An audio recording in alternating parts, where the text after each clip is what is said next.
go. Thank you for joining us today. We have the one and only George Goodenough here to explain to us more about the series that we've been doing about the history of carnivore and how the history of our food changed and how we got here today. George, how are you? Yeah, I'm very well, thanks, Nikki. How are you? I haven't seen you for a long time, at least an hour. Yeah, so thank you very much for coming on the Carnival Sunday School this evening. It was a great episode. Hopefully, we'll get one or two people in off the back of that in a minute. So we'll see how we're going. But so we'll have another session tonight. As I told you before, I've got to jump off a little bit early tonight because I've got to jump on a Zoom call with our friends, the Carnival coaches, at 9:00 my time. So at the top of the hour, but we can fit in a good, I don't know, 45 minutes, I suppose, so which would be nice. Perfect. So I don't know if there's anybody actually watching us. Please let us know because we have an announcement about the way things are going to go on Sunday nights. Nikki's very keen on the idea of a cooking program, which we're going to be looking at. And the other interest at the moment that we is in the eating raw carnivore, which we might be discussing a bit later on. So that's an interesting topic as well, one which I'm quite close to my heart. I sent Nikki a video earlier, which my friend Carl Day of the Primal Lifestyle did, with an interview with a guy called Jacob McAteer, who is 100% raw, which I'm not. So that'll be an interesting topic to talk about. But in the meantime, I love the idea of the raw. I want to interrupt you. Sorry. Yeah. For someone like me who's sensitive to meat that is really dense. Okay. Yeah, I remember you saying. The idea that raw, for me, I don't know about anybody else, it might be easier to digest. So, yeah, absolutely. Like when I eat a big steak and it's dense, my blood sugar rises, and I'm dealing with the high blood sugar. When I eat stuff that's ground up, like hamburger or fish, it's a different story. So absolutely. It's a great teaching point. Yeah, I'm not sure. I don't know what effect raw would have versus cooked on your blood sugar. The only way you can actually find out is giving it a go. Really, it's an N equals 1. Maybe get a small steak and get a good one and try eating it raw. I always flavor mine with salt, and I put a lot of butter on it as well to make it more palatable. Because I love the texture of raw steak, but there's not a lot of flavor to it. So I flavor via the butter and the salt, and I often fry a couple of duck eggs in tallow as well, and put them on top of the steak, which gives a bit of crunchiness and also a bit of heat to the steak to the dish as well. So I did a Facebook back on. I think I sent the photographs. So what I do is I put a raw steak on the plate, absolutely plaster it with salt. Then I pour melted butter over the top of it, and then I add a couple of eggs fried in tallow, and that makes a really good breakfast, or any meal really. I sometimes have that twice a day. And the only thing I can say is since I started eating raw, I feel that my health has improved further than it was. I've been eating raw for over a year now. So yeah, it's just another aspect of carnival. People get very excited about the raw thing, but it is just another carnival tool. It's nothing, it's not. I'm not one of these people who say, "Oh, you've got to go raw." I'm just one of these people for whom it works, and and also it's very convenient, especially when I used to do a day job. I didn't really have access to any cooking facility, so it just made life easier, and there was no washing up involved. Just a question of chucking away the packaging, and that was it. So it's convenience thing as much as anything else. But I do feel it's benefited me. So, but I'm not one of these people who just because I'm doing it thinks everybody else has to do it. It's entirely a matter of personal choice. One thing I can do is I am the example of the fact that it is not as dangerous as people say it is.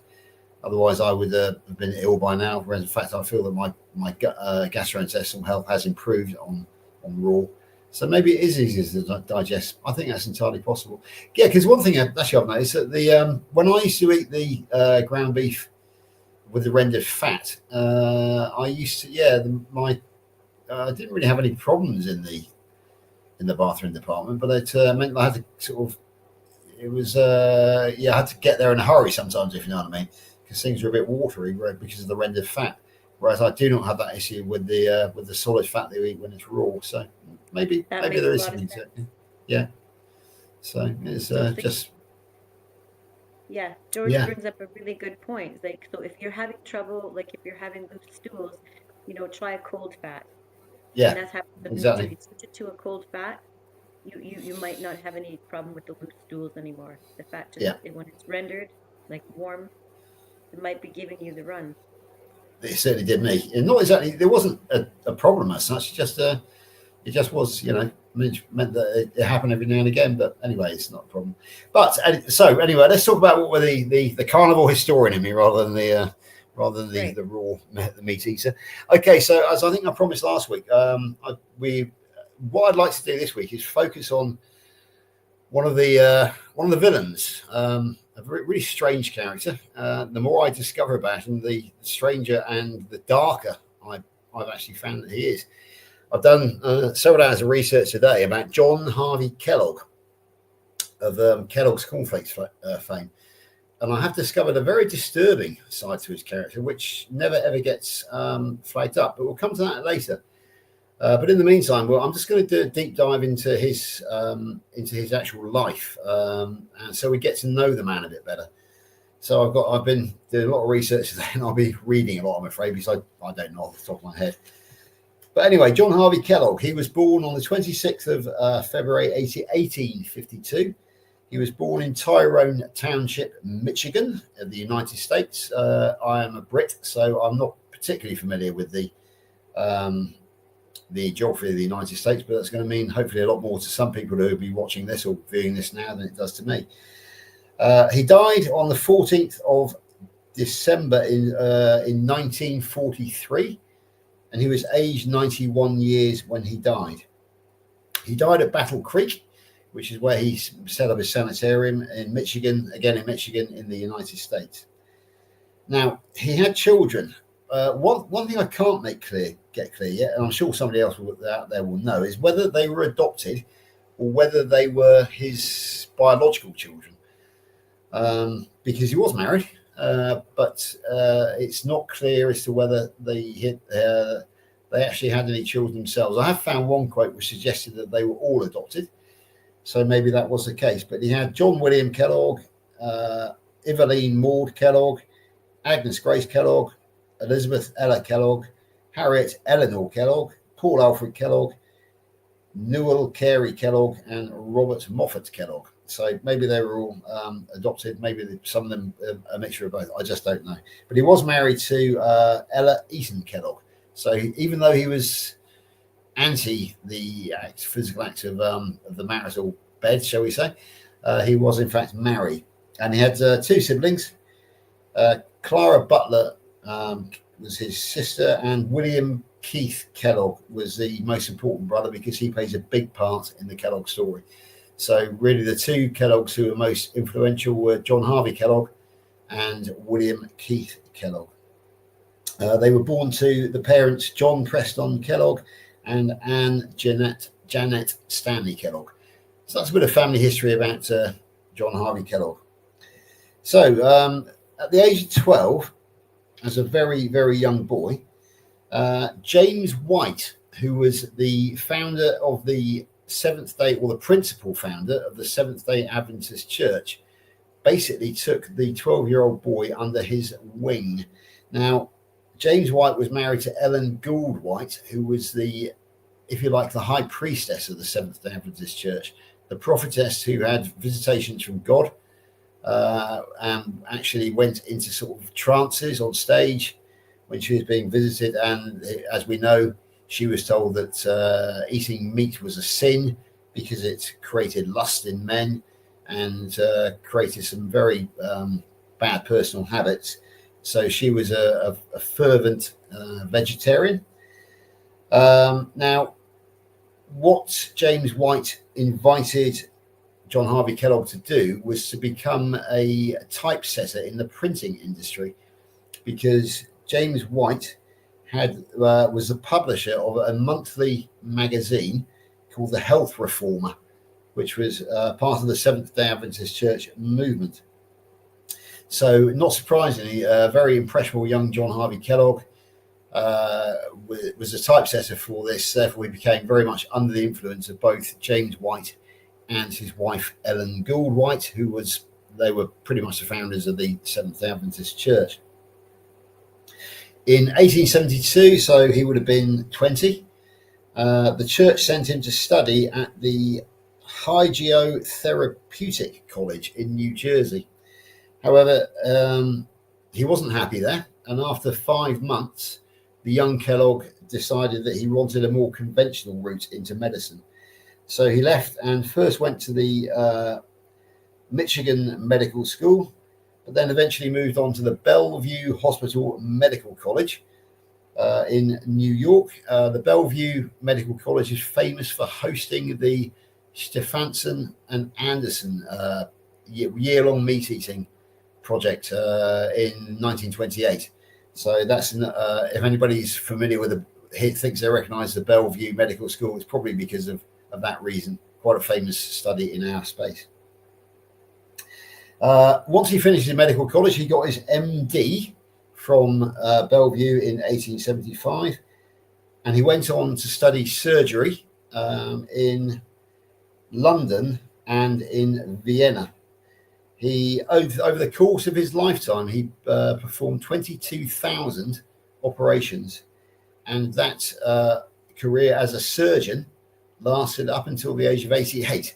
So he was still actually performing surgery on people at the age of 88 years. So hopefully he had a decent pair of glasses. So, but he actually only retired 3 years before his death when he was 91. And in 1874, so the year before he was actually got his MD, he took over the health reformer, which he would be the typesetter for. So he would have been 22 then, I think, and he renamed it Good Health in 1879. Right. So he will go back to the first page. So he in 1876, John Harvey Kellogg became the superintendent of the Seventh-day Adventist Western Health Reform Institute, which then became the Battle Creek Sanitarium, which is the one. What? What did he become? In 1876, John Harvey Kellogg, he became the superintendent of the Seventh-day Adventist Western Health Reform Institute. It was a bit of a mouthful, to say the least, which is probably why he renamed it the Battle Creek Sanitarium, because it was based in Battle Creek. So that was the birth of the Battle Creek Sanitarium. He was the founder of the Battle Creek Sanitarium. He was a vegetarian. I think it's very famous he was a vegetarian. But it is worthwhile noting that the word vegan did not appear in the English language, the English lexicon, until it emerged in Britain in 1944. So he was a vegetarian, but the word vegan would not have meant anything to him in his ears at the time. So that's just a little chronological thing that's worth mentioning. Now we know he was very, very anti the eating of animals, and I found 3 quotes here which I think will interest people. The first quote from John H. Kellogg was, "A dead cow or sheep lying in a pasture is recognized as carrion. The same sort of a carcass dressed and hung up in a butcher's shop still passes as food." So as you can tell, he basically equated an animal which has fallen over and died in his vulture food to a carcass which is hanging up in a butcher's shop, which is human food. So he was clearly very anti it. And further to that, a second quote: "All fresh meat is eaten in a state of decay. The process may not have proceeded so far that the dull human nose can discover it, but a carrion bird or a carrion fly can smell it from afar." Now, as we know, we tend to age our meat anyway to allow the process to begin, because there's that process which actually tenderizes the meat to the point where we can eat it. So I suppose he has a point but it's not what I don't think it really is a valid point, because there's a lot of difference between fly blown bit of carrion on the road, which is crawling with maggots, and something which has been carefully aged in preparation for human consumption. And interestingly enough, he actually described hamburger steak as carrion and quite unfit for food, except by a turkey buzzard, a hyena, or some other scavenger. Which is interesting, because obviously he was very interested in health, and it was the hamburger steak which was the basis of the Salisbury steak, as we've looked at Salisbury. So, the knowledge that the Salisbury steak was a good health food was out there, and yet he totally chose to ignore it, and again was so blinkered in his views that he described the hamburger steak as carrion itself. So that sets a tone of how really anti-meat he was. On. That's the word you're using is carry on? Carry on, yeah. CARRION, which basically means dead animals, which are fit only for vultures and scavengers and that sort of thing. Yeah, he was obviously quite fond of that. Let's see what else I found about him. Yeah, so he the Battle Creek Sanitarium went through a series of renaming. In 1942, it was renamed from Battle Creek Sanitarium to the Percy Creek Army Hospital of 1942. Obviously associated, I'll imagine, with the Second World War, because as we know, the United States entered the Second World War in 1941. So it probably would have been commandeered for returning wounded servicemen, I would imagine. In 1954, it was renamed again to the Battle Creek Federal Center. That name lasted until 2003, when it became the Hart Dole Inouye Federal Center. Now, even though I'm a Brit, the names Hart and Dole, is it Gary Hart and Bob Dole, I think, were politicians in America back in the around that time. So perhaps it's named after those two. Inouye means nothing to me whatsoever. Maybe somebody it does. Possibly another politician, I just don't know. But that was when it was last renamed in 2003, and as far as I'm aware, that is the name of it now. But it still remains, basically, I think everybody knows it conveniently as the Battle Creek Sanitarium, because it still is in Battle Creek, and it is still in the hands of the Seventh-day Adventists. So, yeah, to give a bit of context to the Seventh-day Adventist Church, Nikki, have you got those pictures I sent you? Do we have a picture of James White, the founder? I've downloaded them, but they're not coming up here. Okay, that's no problem, Sam. Now, James White, as I say, was the founder, and he was the husband of Ellen Gould White. It was just giving a bit of context. But the Seventh-day Adventist Church is still very much alive and kicking around the world now. In fact, they have an undue influence upon the dietary guidelines. They are guaranteed a seat on the Dietary Guidelines Committee every time they are renewed, and as we know, they have a vegetarian standpoint, so therefore there is going to be undue influence from the vegetarian standpoint on the dietary guidelines every time the guidelines are renewed. Who else now is on this board? Oh, it's they're mostly conflicted. Big food and big pharma, basically. You would have to go and look up Zoe Harkham, PhD. She is the expert on the dietary guidelines and the conflict of interest that can be found there. Yeah, you're going to find people like Coca-Cola and or that sort of level of craft and that level of influencers there. You're not going to find anybody from our little world because we're not important enough. So it's a bit of a shame, really. Nina Teicholz is fighting a one-woman battle to try and get the dietary guidelines changed. She's not having a lot of success at the moment because, nobody wants big pharma and big food and ideological vegetarianism do not want us to get involved. So it's going to be a long uphill battle. Are you in contact with her, Nina? I'm not in contact with Zoe, no. But she does a lot of work out there on YouTube. She does a lot of work for the Public Health Collaboration. She does a lot of work for Low Carb Down Under. You can find her on YouTube. If you look up "What About Fibre" and "Should We Be Vegan," those are the two where she talks of the influences that the powers that be have on the dietary guidelines. And again, she is supporting people like Nina Teicholz in attempting to get it turned around. She has had a very tiny bit of success in the British equivalent, which is called the Eat Well plate, which she has renamed the Eat Badly plate. And she did manage to get a can of Coca-Cola taken off the Eat Well plate. Apparently, the head of the people responsible for it did not even realise it was on there until Zoe pointed it out, and it has now disappeared. So one very small victory in the game of life. But again, we are being sidelined as much as they possibly can. Okay, so a little bit of history about the cornflake. As we know, just as Ellen Gould White did, that meat was the driving force behind lust and all the sinfulness that happens with that. He didn't want people to have sex because basically it was a sin of the flesh, and he honestly believed that it drained the energy and the moral energy from people, and that the only time they should ever be indulged in was for procreational purposes.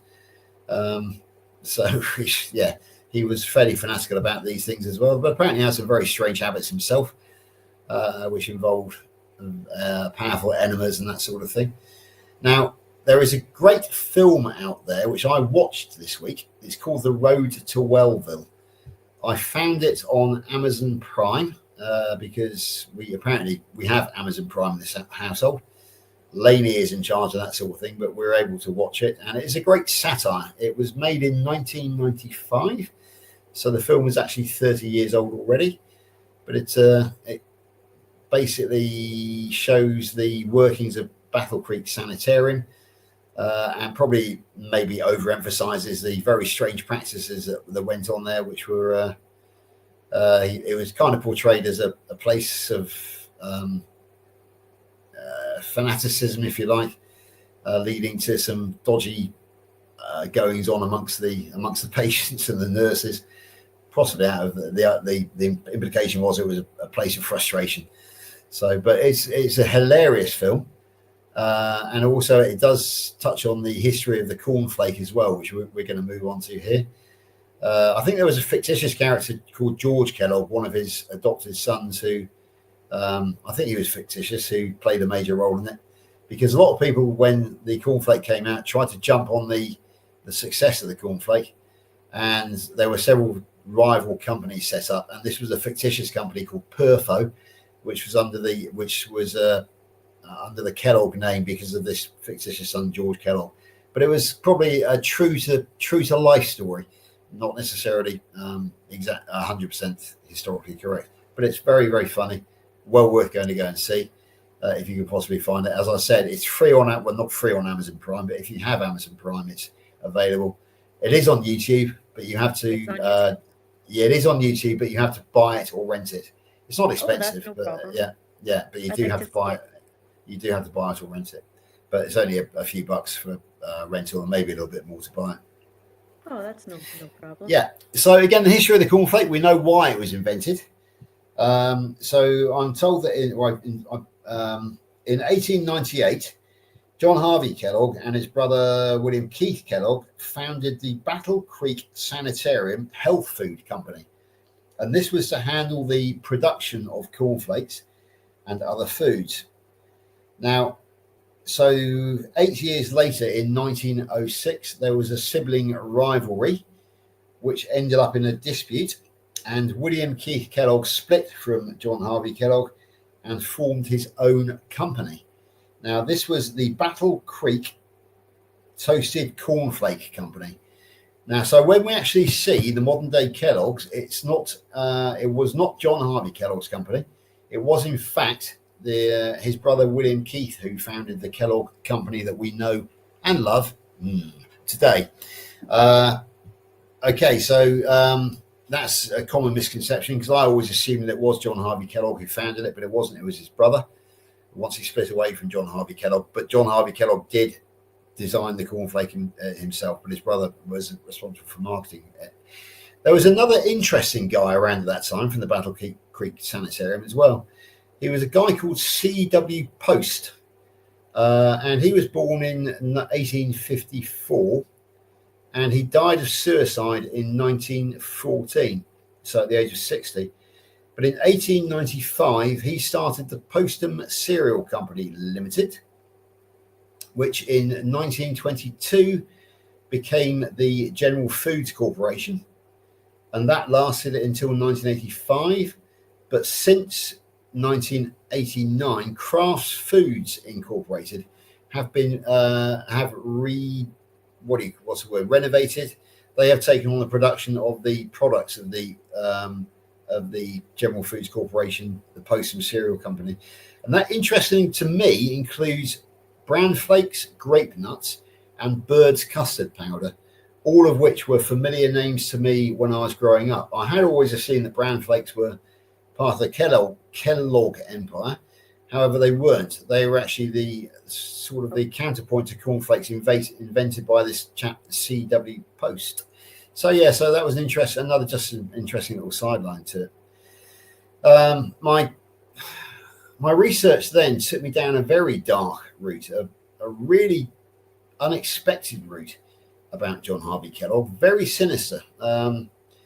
This next bit, I'm going to have to be very, very careful how I word it, because if I was to say it brutally honestly, there would be a lot of trigger words for YouTube in it. So I'm going to have to kind of talk in code.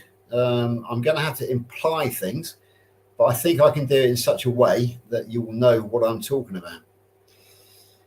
Kellogg was a doctor. Battle Creek Sanitarium was his project. He believed in the health foods, but he was also a racial purist, which I did not know about him until today. He, in fact, was a founder of the Race Betterment Foundation in 1914.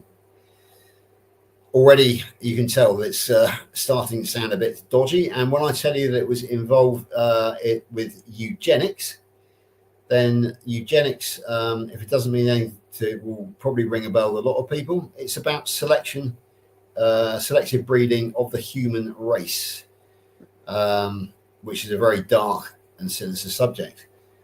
The term eugenics was coined in 1883 by Francis Galton, and his quote is, "That would allow the more suitable races or strains of blood a better chance of prevailing speedily over the less suitable."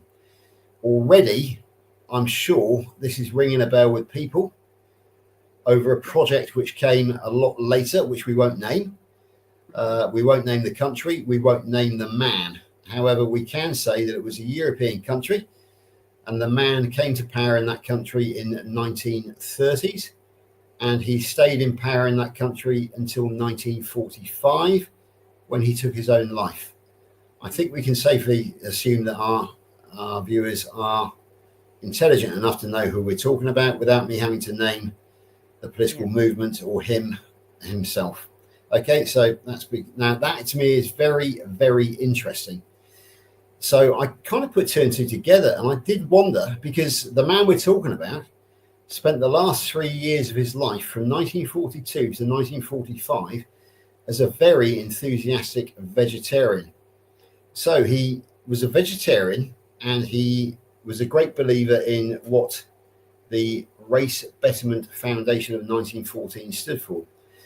So I tried to put two and two together and find out whether there was a direct influence from our great friend, John Harvey Kellogg, upon the man that we are talking about. Now, I could not find a direct influence.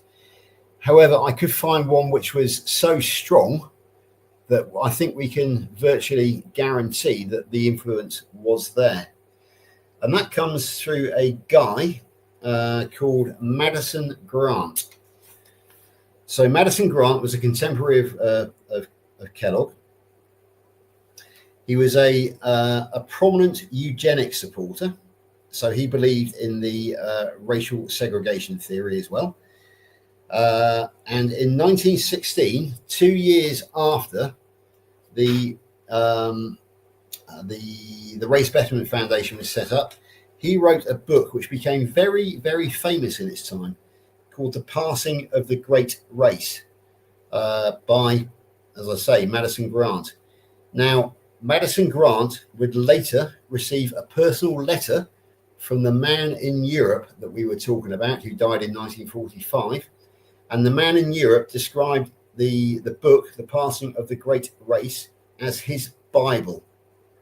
So I think we can safely say that Grant and Kellogg would have been collaborators in the eugenics project, and the man in Europe was a great believer in Madison Grant. So I was actually quite disturbed, quite horrified to find this side to John Harvey Kellogg's character, which nobody seems to know about.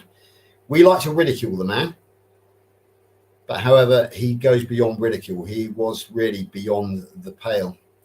At the time, eugenics was very popular. It was very popular in Britain, America, and around the world. It seemed to be creating a toehold. However, obviously, when the man in Europe adopted it as his policy, it then fell out of favour. Had that not happened, then it might well have still be with us today. But for obvious reasons, it is now totally and utterly beyond the pale, which of course is a good thing, because it's, well, for obvious reasons. I'm not going to try and go into them at all. Interestingly enough, the eugenics of the time actually advocated sterilization of undesirables, people who were feeble-minded, slightly oddball, not wealthy, who were born out of wedlock, anything which went. Basically, it was aimed at the continuance of the white social, the white upper middle classes, the entrepreneurs, the bourgeoisie, the people who were in charge of society. This kind of rings a bell in a case, wasn't it? The people who called the shots, shall we say? And there was actually legal sterilization of undesirable characters in undesirable, obviously in parentheses, in. And I understand there still is a law that was passed back at that time, which enabled the state to sterilize people, which has yet to be rescinded. So sterilization of people that the state deemed to be undesirable still exists as a law somewhere in the United States. Obviously, it isn't followed anymore, but it was made quite clear that this was not to be an inhumane thing, because once sterilized, the sterilized person was to be looked after by society and allowed to live their natural life, but they just weren't allowed to be able to contribute to the gene pool. So that their genetic line would be ended with their death. This was a shock to me today, Nicky. It really was, because good old John Harvey Kellogg. I thought he was just a bit of a off the ball vegetarian who was totally wrong about everything. But I had no idea that there was this incredibly dark side to his character, which in some ways I wish I hadn't found out. But I think it's quite important. But I'll tell you for why. Very important. And that's it. Yeah, exactly. Very important, George. Thank you. Yeah. And that is I've got it here somewhere. I've got to find it now. Right. The Race Betterment Foundation of 1914 was initially funded by Kellogg Company profits. So the racial segregation and eugenics was funded by the Kellogg Company. This lovely organization that we see now, the lovely picture of the chicken on the cornflake box, funded eugenics, racial segregation, racism, basically. And there is no arguing that. However, it was eventually it was redirected. Give that a thought, no, exactly. I never had either. Like how deep that really goes. Exactly. I've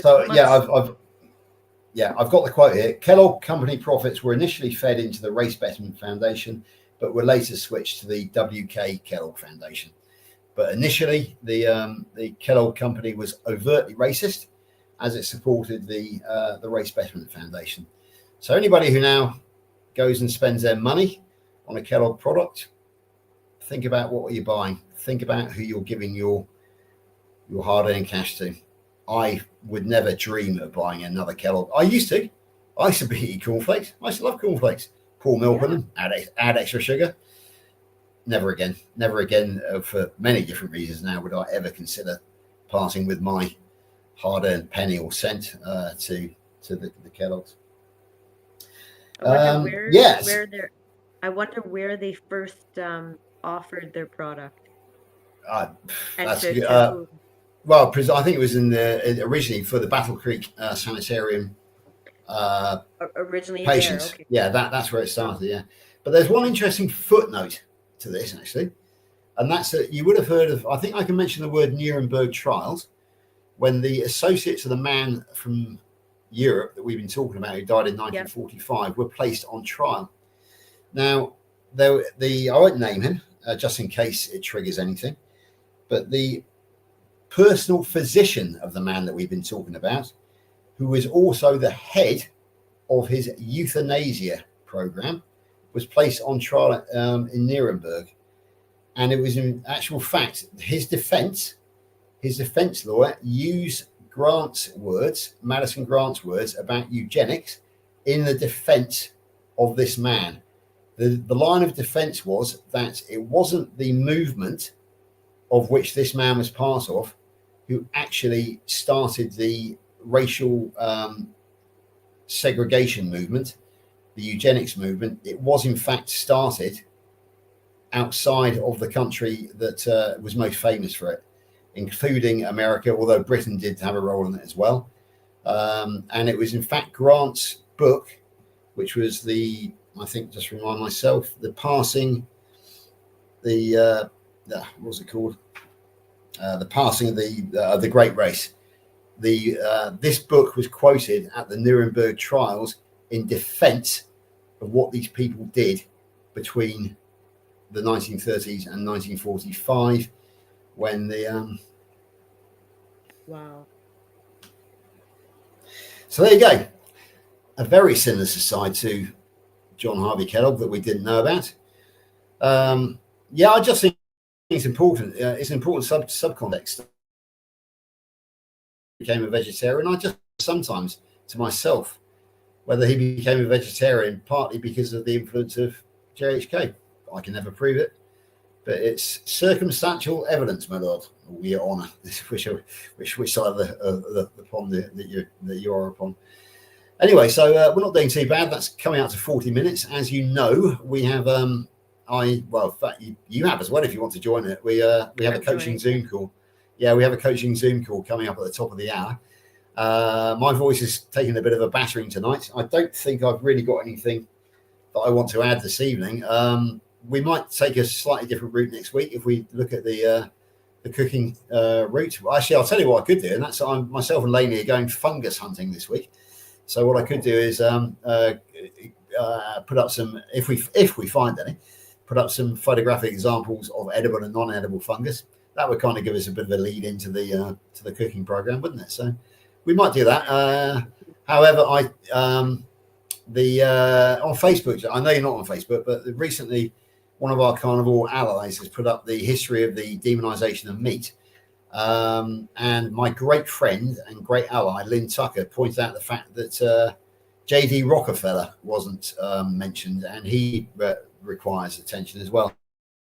J.D. Rockefeller basically uses petrochemical money to purchase the mainstream medical industry, unify under one roof, which was allopathic medicine, in other words, pharmaceuticals, and he then created the pharmaceuticals.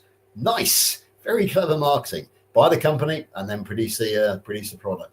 So I will be in the future doing a deep dive into J.D. Rockefeller, possibly not next week, because I think it's about time that our viewers had a break from the history, because we've had a good run at it. But it will be one thing we can fall back on in the future. So next week we will. I hopefully it's up to you, Nikki, but we can have a look at the cooking side of things. In the meantime, I think unless anybody's, I don't think we've got that many viewers in there. I think there's so many things going on tonight. For example, after we came off Sunday school, I jumped on YouTube to relax, and I found our great friend Thomas interviewing Erin Booby Goat, and there's other stuff going on as well. So, but people will get a chance to watch this on the playback, and it is there for historical posterity.